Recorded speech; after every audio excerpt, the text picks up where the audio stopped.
தென்னாடுடைய சிவனே போற்றி, எந்நாட்டவர்க்கும் நிறைவா போற்றி, காவாய் கனக திரளே போற்றி, கைலை மலையானே போற்றி போற்றி. எல்லாம் வல்ல சிவனை வணங்கி உலகெங்கும் வாழும் அத்துணை கடகராசி நண்பர்களுக்கும் உங்கள் ஜோதிடர் ஆய்வாளர் கோவை குருமூர்த்தியின் இணைய வணக்கம். கடகராசி நண்பர்களே, ஜோதிடம் சார்ந்த பல சித்தாந்தங்களை தொடர்ந்து பதிவிட்டு வருகின்றோம். அந்த அடிப்படையில் இன்றைய தினம் நாம் காணக்கூடிய தலைப்பு, கடகராசி நண்பர்களுக்கு குரு பகவானது அதிசார பயிற்சி எது போன்ற ஒரு மாற்றங்களையும் ஒரு முன்னேற்றங்களையும் கொடுக்க போகின்றது என்பதை இந்த பதிவில் எளிமையாக துல்லியமாக நம்ம பார்க்க போகிறோம். நம்ம சேனலை முதல் முறையாக பார்க்குறவங்க நீங்களாக இருந்தால் சப்ஸ்கிரைப் பண்ணிக்கோங்க, பெல் பட்டன் கிளிக் பண்ணி ஆல் ஆப்ஷன் கொடுத்துக்கோங்க. கடகராசி நண்பர்களுக்கு யார் இந்த குரு பகவான்? உங்களுடைய ராசிக்கு 6ஆம் பாவகாதிபதி மற்றும் உங்களுடைய ராசிக்கு 9ஆம் பாவகாதிபதி. ஸோ அப்போ 9ஆம் பாவகம் என்பது தனது ராசிக்கு பாக்கியஸ்தானம், பாக்கியாதிபதி என்று சொல்லக்கூடிய குரு பகவான். வாழ்க்கையில் எல்லாருக்கும் எல்லா செல்வங்களையும் கொடுக்கக்கூடியவர் குரு பகவான். குரு பார்க்க கோடி புண்ணியம், குரு பார்க்க கோடி நன்மைகள், கோடி நிவர்த்திகள் என்று சொல்கின்றோம். அப்போ எல்லாருடைய வாழ்க்கையிலையும் ஒரு வெளிச்சத்தை காமிக்கக்கூடிய குரு பகவான் நம்ம ராசிக்கு வரக்கூடிய ஒரு காலமைப்பு. ஏன் இதை கடகத்துக்கு ரொம்ப சிறப்பான காலமைப்பு அப்படின்னு சொல்றோம் அப்படின்னா, இந்த காலம்ங்கிறது உங்களுடைய ராசிக்கு கிட்டத்தட்ட ஒரு 11 வருடங்களுக்கு பிறகு கிடைக்குது. குரு பகவான் ஒரு ஸ்தானத்திலிருந்து இன்னொரு ஸ்தானத்திற்கு பயிற்சி ஆகிறதுக்கு 1 வருடம். அப்போ 11 வருடங்களுக்கு ஒரு முறையே தனது ராசிக்கு வரக்கூடியவர் குரு பகவானா வருவார். இந்த குரு பகவான் உங்க ராசியில மட்டும்தான் உச்சம் பெறுவார். காலச்சக்கரத்தில் 4ஆம் ராசி. பூர்ண ஒளி கிரகம் சந்திர பகவான், பூர்ண அருள் கிரகம் குரு பகவான். அப்போ ஒளிகாரனும் அருள்காரனும் இணையக்கூடிய ஒரு ஸ்தானம் என்பது கடகமனை. ஸோ இந்த ஒரு அமைப்பு கடகராசி நண்பர்களுக்கு ஒரு மிக அரிய ஒரு பொக்கிஷம். உங்க வாழ்க்கையில் இருக்கக்கூடிய சிக்கல்கள் எல்லாமே தீர்க்கக்கூடிய ஒரு காலம். மிகப்பெரிய ஒரு போராட்டம் உங்க வாழ்க்கையில இந்த நிமிஷத்தில் நீங்க பட்டுட்டு இருக்கிறீங்க. 80% கடகராசி நண்பர்கள் இந்த வாழ்க்கையை வேண்டாம், ஏன் இதுக்காக இந்த வாழ்க்கை, நம்ம மட்டும் என்ன பாவம் பண்ணோம், நமக்கு மட்டும் ஏன் இந்த கஷ்டம் அப்படி நினைக்கக்கூடியவங்க தான். யாரோ ஒரு சிலர் மட்டுமே திசா புத்திகளுடைய பலத்தாலும், லக்னாதிபதிகளுடைய பலத்தாலும் அல்லது கிரகமைப்புகளுடைய பலத்தாலும் ஓரளவு முன்னேறி இருக்கிறோமே தவிர, பல பேருடைய வாழ்க்கை மிகப்பெரிய ஒரு கேள்விக்குறி. கடந்த காலகட்டங்களில் கண்டகச்சனி, அஷ்டமச்சனி, ஒரு பக்கம் இல்லை திரும்புற பக்கம் எல்லாமே பிரச்சனை. எந்த ஒரு விஷயத்தையும் இங்க விட்டுட்டு வெளியில வரவும் முடியல. ஸோ உள்ள இருந்த அந்த விஷயங்களை பூர்த்தி செய்யவும் முடியல. தன்னால முடியுமா முடியாதாங்கிற திறமைக்கு வந்த சோதனை. எல்லா விதமான திறமை இருக்கக்கூடியவங்க கடகராசி நண்பர்கள். ஆனால் இங்க எதையுமே செய்ய முடியலைங்கிறது ஒரு மிகப்பெரிய ஒரு போராட்டமா இருக்கு, மிகப்பெரிய ஒரு தவறுதலா இருக்குது. ஸோ எனக்கு அந்த திறமை இல்லையா, என்னால் அது முடியாதா, ஒரு மிகப்பெரிய ஒரு கேள்விக்குறி. 100% உங்களுக்கு எல்லா விதமான திறமை இருக்குது. கிரகங்களுடைய அமைப்பு கடந்த காலகட்டங்களில் சாதகமா இல்லை. ஃபர்ஸ்ட் ஆஃப் ஆல் கண்டகச்சனி, செகண்ட் ஒன் அப்படிங்கிறது அஷ்டமச்சனி. ஸோ இந்த 2 காலகட்டமும் உங்களுக்கு சாதகமாக இல்லை. அதே போல ராகு கேது பயிற்சி பாருங்க. கடந்த காலகட்டங்களில் ராகு பகவான் 9ஆம் பாவகத்தில், கேது பகவான் 3ஆம் பாவகத்தில். முயற்சிகள் எல்லாம் தோல்வி. திறமை இருந்தும் ஒரு 5-6 வருட காலகட்டமாக போராட்டத்திலேயே இருக்கக்கூடியவங்க கடகராசி நண்பர்கள். ஸோ இந்த ஒரு போராட்டத்திற்கு ஒரு தீர்வு தான் இந்த குரு பகவானது அதிசார குரு பயிற்சி. உங்க ராசியில் உச்சம் பெறுகிறார். உச்சம் பெறக்கூடிய குரு பகவான் பாக்கியாதிபதி தனது ராசியில். இந்த ஒரு அமைப்பு எப்படி சொல்லலாம்னு கேட்டீங்கன்னா, குரு சந்திர யோகம். 1000 யானைகளுக்கு நடுவே ஒரு சிங்கம் அரசாள்வது மிகப்பெரிய ஒரு போராட்டங்களுக்கு மத்தியில நீங்க வாழ்ந்து காமிக்கிறதுக்கு அர்த்தம். ஸோ அப்போ இந்த போராட்டத்தில் இருந்து வெளியில வரக்கூடிய ஒரு அற்புதமான ஒரு காலமைப்பு தான் இந்த குருச்சந்திர யோகம் பிளஸ் குரு அதிசார பயிற்சி. இந்த பயிற்சியின் மூலமா ஃபர்ஸ்ட் ஆஃப் ஆல் குரு ஜென்மத்துக்கு வரதுனால உங்களுக்கு இருக்கக்கூடிய தடங்கல்கள் விலகும். ஒரு மிகப்பெரிய ஒரு போராட்டம். இந்த அஷ்டமச்சனையிலையும் கண்டகச்சனையிலையும் சார் தொட்டதெல்லாம் தோல்வி, தொழில் முறையில நஷ்டம், அடுத்தடுத்து பொருளாதாரத்துல சரிவு, குடும்ப ரீதியா நிம்மதி இல்லை, உடல் ஆரோக்கிய ரீதியா நிம்மதி இல்லை. ஸோ என்னுடைய வளர்ச்சிகள் எல்லாமே தடங்களாய் நிற்குது.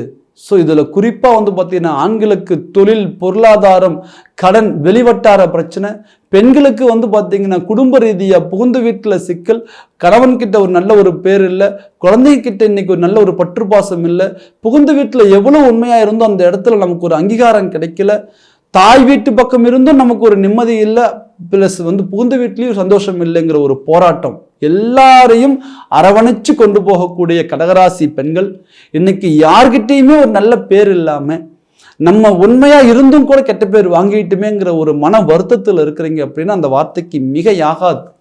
ஸோ அவ்வளவு ஒரு போராட்டத்தில் இருந்த உங்களுக்கு இந்த குரு பகவான் ஃபர்ஸ்ட் ஆஃப் ஆல் ஒரு தெளிவு கொடுத்துருவார். குரு சந்திரன் இணைவு அப்படிங்கிறது மன தெளிவை கொடுத்துருவார். ஸோ இந்த நேரத்தில் என்ன செய்யணும், எது கரெக்டு எது தப்புங்கிறது ஃபர்ஸ்ட் ஆஃப் ஆல் உங்களுக்கு புரிய வரும். இதுவரையும் நம்ம யாரையெல்லாம் போலியா நம்பணும், இனி நம்ம வாழ்க்கையில யாரையெல்லாம் நம்ப கூடாதுங்கிற ஒரு புரிதலை கொடுத்துரும். ஸோ அப்போ நீங்க இந்த நேரத்தில் எது உண்மையான உறவு, எது உண்மையான ஒரு சில நட்பு, எது உண்மையான ஒரு சொந்த பந்தங்கள் அப்படிங்கிறது நீங்க தெரிஞ்சு அது மூலமா நீங்க செயல்படுவீங்க. உங்களுடைய வாழ்க்கையில நீங்க செய்த தவறுகளை இந்த நேரத்தில் வந்து பார்த்தீங்கன்னா உணர்வீங்க. நம்ம ஏதாவது ஒரு இடத்துல அவசரப்பட்டிருப்போம், அடுத்தவங்களை நம்பியிருப்போம், ஸோ அவங்களுக்காக நம்ம வந்து பார்த்தீங்கன்னா ஒரு சில பொருளாதாரத்தை நம்ம இன்வெஸ்ட்மெண்ட் பண்ணியிருப்போம். ஸோ எல்லாமே இதெல்லாம் நம்ம இந்த இடத்துல தப்பு பண்ணியிருக்கிறோங்கிறது அழகாக தெரிய வரும். அந்த பிரச்சனையிலேருந்து நீங்கள் வெளியில் வருவீங்க, மன தெளிவு பிறக்கும். ஸோ அதை தாண்டி குரு பகவான் 5ஆம் பாவகத்தை பார்க்கின்றார். உச்சம் பெற்று குரு பகவான் 5ஆம் பாவகத்தை பார்க்கின்றார். இந்த 5ஆம் பாவகம் என்பது ஒரு மிகப்பெரிய ஒரு கௌரவஸ்தானம் என்று சொல்கின்றோம். தனது வாழ்க்கையில தனக்கு கிடைத்த ஒரு அங்கீகாரம் என்பது, தனக்கு கிடைக்கக்கூடிய அங்கீகாரம் என்பது இந்த 5ஆம் பாவகத்தை கொண்டே வரணும். அப்போ 5ஆம் பாவகம் கௌரவஸ்தானம். நீங்க உங்க வாழ்க்கையில எதை இழந்தாலும் கௌரவத்தை இழக்கக்கூடாதுன்னு நினைப்பீங்க. சுய மரியாதையை விட்டுறக்கூடாது. நம்ம எதுக்காக வாழ்றோம், யாருக்காக வாழ்றோம், அதே நேரத்தில் நம்ம வாழ்ந்த வாழ்க்கையில் நம்ம என்ன பண்ண போறோம், இது என்ன நம்மளால பண்ண முடியும், இது எல்லாத்தையுமே வந்து பார்த்தீங்கன்னா நிர்ணயம் பண்றது 5ஆம் பாவகம். நீங்க இதுக்காக தான் வாழ்றீங்க, இவர்களுக்காக தான் வாழ்றீங்க அப்படிங்கிறது 5ஆம் பாவகம் தான் பூர்வீகம். நம்மளுடைய வாழ்வியல் முறையை நடைமுறை பண்ணக்கூடிய ஒரு ஸ்தானம் 5ஆம் பாவகம். இதனால்தான் அதை கௌரவஸ்தானம் என்று சொல்கின்றோம். அப்போ அந்த 5ஆம் பாவகத்தை குரு பகவான் பார்ப்பதனால் உங்களுக்கு இருக்கக்கூடிய அந்த கௌரவ ரீதியான பிரச்சனைகள், அது தொழில் முறையாக இருந்தாலும் சரி, அல்லது உறவுகள் முறையா இருந்தாலும் சரி, அல்லது கடன் கட்ட முடியாம மற்றவங்கக்கிட்ட இருந்து ஒரு சில ஒரு வார்த்தைகள், ஒரு வழிகள் வந்திருந்தாலும் இந்த நேரத்தில் நீங்க அதை திருப்பி பதிலடி கொடுத்து இந்த கடனை கட்டிட்டு வெளியில் வருவீங்க. யார்கிட்ட நீங்க பேசுனீங்க, ஆழம் தெரிந்து பேசுங்க. என்னுடைய சூழ்நிலை வேணா சரியில்லாமல் இருந்திருக்கலாமே தவிர என்னுடைய வாழ்க்கையில நான் தோத்தே போயிடும் நீங்க எப்படி முடிவு பண்ணலாம், இந்த வார்த்தைகள்லாம் இப்போ இந்த நேரத்தில் உங்க வாயிலிருந்து வரும். நீங்க போல்டா நின்று வந்து போராடுவீங்க. ஸோ அப்போ அந்த கடன் சுமையிலிருந்து நீங்க வெளியில வந்து அந்த கௌரவத்தை காப்பாற்றுவீங்க. ஏன்னா வாங்காத இடத்துலலாம் கடன் வாங்கிட்டீங்க, பொருளாதாரத்தில் மிகப்பெரிய சரிவு சந்திச்சிட்டீங்க. கண்டிப்பா அதுல இருந்து நீங்க மீண்டு வருவீங்க. அதே போல ஒரு வார்த்தையை கொடுத்து, ஒரு வாக்குறுதியை கொடுத்து அதை காப்பாற்ற முடியல. கடந்த காலகட்டங்களில் நீங்கள் கொடுத்த வாக்குறுதிகள் எல்லாமே தப்பாக தான் போச்சு. இதை பண்ணி கொடுத்துடலாங்க, இதை முடிச்சிருவங்க, இந்த காரியத்தை செஞ்சிருவங்க. ஸோ நீங்கள் கொடுத்த கமிட்மெண்ட் எல்லாமே ராங் கமிட்மெண்ட்டாக போச்சு. அதனால நமக்கு அந்த கௌரவ குறைச்சல். இதுவரையும் ஒரு வார்த்தை தவறாமல் இருந்த நீங்கள் இன்னைக்கு நம்ம மேலே ஒரு அலிகேஷன் வந்துருச்சு, ஒரு கெட்ட பேர் வந்துருச்சுங்கிற ஒரு கலக்கம் நிறைய பேருக்கு இருக்கு. கண்டிப்பா அந்த கலக்கத்திலிருந்து நீங்க வெளியில வருவீங்க. உங்களுடைய வார்த்தைகள் இந்த நேரத்தில் காப்பாற்றப்படும். அதை தாண்டி நிறைய பேருடைய வாழ்க்கை பாருங்க, இந்த அஷ்டமச்சனி வாழ்க்கையவே பிரிச்சு குடும்ப ரீதியா சிக்கல்களை உருவாக்கி வாழ்க்கை துணைக்குள்ள ஒரு போராட்டத்தை கொடுத்து வாழ்வாதாரத்தையே கெடுத்துருச்சு அப்படின்னா அந்த வார்த்தைகளுக்கு மிகையே ஆகாது. கணவன் மனைவி உறவு முறைகளுக்குள்ள ஒரு நிம்மதி இல்லை, ஒரு சந்தோஷம் இல்லை, தேவையில்லாத மன உளைச்சல், தேவையில்லாத பிரச்சனைகள், தேவையில்லாத பிரிவுகள். குடும்பத்திலேயே இன்னைக்கு ஒரு நிம்மதி இல்லாத, ஒன்று பிரிஞ்சு வாழ்றோம், இல்லை பிரிஞ்சிடலாமாங்கிற சூழ்நிலையில வாழ்றோம். இந்த ரெண்டு தான் இப்போ எனக்கு போயிட்டு இருக்குதுங்க. அப்படிங்கிற சூழ்நிலை நிறைய பேருடைய குடும்பத்தில் இன்னைக்கு இருக்கு. கண்டிப்பா குடும்ப ரீதியான சிக்கல்கள் இந்த நேரத்தில் தீரும். குரு பகவான் 7ஆம் பாவகத்தை பார்க்கின்றார். ஸோ அதே நேரத்தில் திருமணம் ஆகாதவங்களுக்கு இந்த நேரத்தில் திருமண வாய்ப்புகள் வந்து அமையும். தொடர்ந்து போராடுறோம், திருமண முயற்சிகள் எடுக்கிறோம், சாதகமாக இல்லை. ஸோ இப்போ இந்த நேரத்தில் நீங்கள் திருமண முயற்சிகள் எடுக்கும்போது உங்களுக்கு அற்புதமான ஒரு வாய்ப்புகள் அமையும். திருமண தடைகள் இந்த நேரத்தில் விலகும். ஸோ 7ஆம் பாவகம் என்பது தொழில் பார்ட்னர். நிறைய பேருடைய வாழ்க்கையில பாருங்க, நீங்க செய்த ஒரு சில தவறு அப்படின்னே கூட சொல்லிக்கலாம். காரணம் என்ன கேட்டீங்கன்னா, யாரை நம்பணும் யாரை நம்பக்கூடாது, எது உண்மை எது பொய் இது தெரியாம எல்லாரையும் தொழில் பார்ட்னரா எடுத்துக்கிட்டது மிகப்பெரிய பாடத்தை கடந்த காலகட்டத்தில் கற்றுக் கொடுத்துருக்கும். இன்னைக்கு அது தவறுன்னு உணர்வீங்க. நீங்க இன்னைக்கு நான் அவங்க கூட சேர்ந்துருக்க கூடாதுங்க, என்னுடைய தொழிலுக்குள்ள அவங்களை கொண்டு வந்திருக்க கூடாது, என்னுடைய தொழில் ரகசியங்களை அவங்களுக்கு சொல்லியிருக்க கூடாது, என்னுடைய தொழில் டெக்னிக்கை அவங்களுக்கு கற்றுக் கொடுத்துருக்க கூடாது. ஸோ இப்படி நிறைய பேர் பார்த்தீங்கன்னா அந்த பார்ட்னரால பாதிக்கப்பட்டிருப்பீங்க. ஸோ இந்த நேரத்தில் அந்த பார்ட்னர்களுக்குள்ள இருந்த சலிப்பு சங்கடங்கள் விலகும். இவங்க உண்மையானவங்க இல்லை இவங்க போலியானவங்கன்னு கண்டுபிடிப்பீங்க. அந்த உண்மையானவங்களை பக்கத்தில் வச்சுக்கிட்டு போலியானவங்களை கண்டிப்பாக இந்த நேரத்தில் வெளியில் அனுப்புவீங்க. இதனால உங்களுடைய வாழ்க்கை தரமும் மாறும். ஏன்னா உங்களால் இது முடியாது, நெகட்டிவ் கமெண்ட் தான், இதெல்லாம் பண்ண முடியாது. நீங்கள் ஒரு பாசிட்டிவ் ஐடியா கொடுத்துருப்பீங்க, இது செய்யலாங்க, இது செஞ்சால் நம்ம பிஸ்னஸ் செட் ஆயிரும் அப்படின்னு சொல்லியிருப்பீங்க. ஆனால் அவங்க சொல்லியிருப்பாங்க இது முடியாதுங்க, இது நடக்காதுங்க, இது நம்மளால அது பண்ண முடியாது. ஸோ உங்களுடைய திறமைகள் என்ன அப்படிங்கிறது அவங்களால புரிஞ்சிக்கவே முடியாது இந்த நேரத்தில். ஸோ ஏன்னா கேட்டிங்கன்னா அவங்களுடைய மென்டாலிட்டியில் தான் அவங்க யோசிச்சிருப்பாங்களே தவிர உங்களுக்கான அங்கீகாரத்தை கொடுக்கணுங்கிற மாதிரி அவங்க நினச்சிருக்க மாட்டாங்க. ஒரு பார்ட்னராக இருந்து ஒரு பிஸ்னஸ் சக்ஸஸ் ஆனால் அது அவங்களால தான் ஆச்சுன்னு சொல்லுவாங்களே தவிர அதுக்கு நீங்கள் காரணங்கிறது சொல்ல மாட்டாங்க. ஸோ இன்னைக்கு நீங்கள் இன்னொருத்தரை நம்பி போகணுங்கிற சூழ்நிலையே வராமல் உங்களாலேயே அதை சாதிக்க முடியும், இனி யாரையும் நம்பி நான் பயணப்பட மாட்டேன் அப்படிங்கிற சூழ்நிலைக்கு இந்த நேரத்தில் நீங்கள் ஒரு முடிவெடுப்பீங்க. இது சரியாக நமக்கு 2025ஆம் ஆண்டு அக்டோபர் மாதம் 18ஆம் தேதி முதல் டிசம்பர் மாதம் 5ஆம் தேதி வரை இந்த காலமைப்பு சரியாக 48 நாள். இந்த 48 நாளுக்குள்ள ஒரு அற்புதமான உறவுகள் அமையும், பார்ட்னர்கள் அமைவாங்க. அதே போல 9ஆம் பாவகம் ஆல்ரெடி அங்கே 8ஆம் அதிபதி சனி பகவான் இருக்காரு. ஸோ அப்போ அந்த 9ஆம் பாவகம் என்பது பிதுர்ஸ்தானம் என்று சொல்கின்றோம். அப்பாவுடைய ஸ்தானம். நம்ம இந்த பிரபஞ்சத்துக்கு வரத்துக்கு வழிகாட்டியா இருந்தவர், வாழ்வு கொடுத்தவர், நம்மளுடைய உயிர் கொடுத்த ஒரு பிதுர். ஸோ அந்த பிதுர்ஸ்தானம் என்று சொல்லக்கூடிய 9ஆம் பாவகத்தை குரு பகவான் பார்ப்பதன் மூலம் பாக்யாதிபதி ஜென்மத்தில் நின்று பாக்யஸ்தானத்தை பார்க்கின்றார். இது அற்புதமான ஒரு காலமைப்பு. தன்னுடைய தந்தைக்கு ஒரு நல்ல ஒரு முன்னேற்றம் கிடைக்கும். கண்ணுக்கு முன்னாடி யார் கஷ்டப்பட்டாலும் அதை தாங்கிக்க முடியாத ஒரு சூழ்நிலையில் உள்ளவங்க தான் கடகராசி என்பவர்கள். ஏன்னா அன்புக்கு கட்டுப்பட்டவங்க, அன்பு அளவுக்கு அதிகமாக வைக்கக்கூடியவங்க. அப்போ தன்னுடைய குடும்பத்தில் இருக்கக்கூடிய தாயோ தந்தையோ கஷ்டப்பட்ட கண்டிப்பாக அது நம்மளால் கண்ணுக்கு முன்னாடி பார்த்துட்டு இருக்க முடியாது. ஸோ நீங்கள் பல நாள் அப்போ எனக்கு இது வேண்டாம் அப்படின்னு சொல்லி ஒதுங்கி வந்ததெல்லாம் உண்டு. காரணம் என்ன, அவங்க கஷ்டப்பட்டு தான் நமக்கு அது செய்யணும் அப்படிங்கிற சூழ்நிலை இருக்கிறதுனால ஸோ அவங்களுக்கு ஏன் சிரமம் தரணும்னு கூட நீங்கள் ஒதுங்கி வந்திருப்பீங்க. ஸோ அந்த நேரத்தில் நீங்கள் எதுவாக அவங்க மாறணும்னு நினச்சிங்களோ, அப்பா அம்மா எப்படி நல்ல முறையில் முன்னேறணும்னு நீங்கள் நினச்சிங்களோ அந்த முன்னேற்றம் உங்களுடைய நேரப்படி அப்பா அம்மாவுக்கு கிடைக்கின்றது. இது ஒரு மிகப்பெரிய சந்தோஷப்படக்கூடிய ஒரு விஷயம். சார் என்னுடைய ராசி எங்கள் அப்பா அம்மாவுக்கு நல்லது பண்ணுமா? கண்டிப்பாக அந்த நேரத்தில் பண்ணும். அவங்களுடைய வாழ்வாதாரம், அப்பாவுடைய தொழில் முறை, அப்பாவுடைய பொருளாதாரம், அப்பாவுடைய ஒரு முன்னேற்றம் இந்த நேரத்தில் சரியான முறையில் இருக்கும். அப்பாவுக்கும் தனக்கும் ஒரு மிகப்பெரிய ஒரு போராட்டம் போயிட்டே இருக்கு சார், தீருமா? ஏன்னா அஷ்டமச்சனியில் ஏதாவது ஒரு சில சங்கடங்கள், இது பெண் பிள்ளைக்கும் உண்டு ஆண் பிள்ளைக்கும் உண்டு.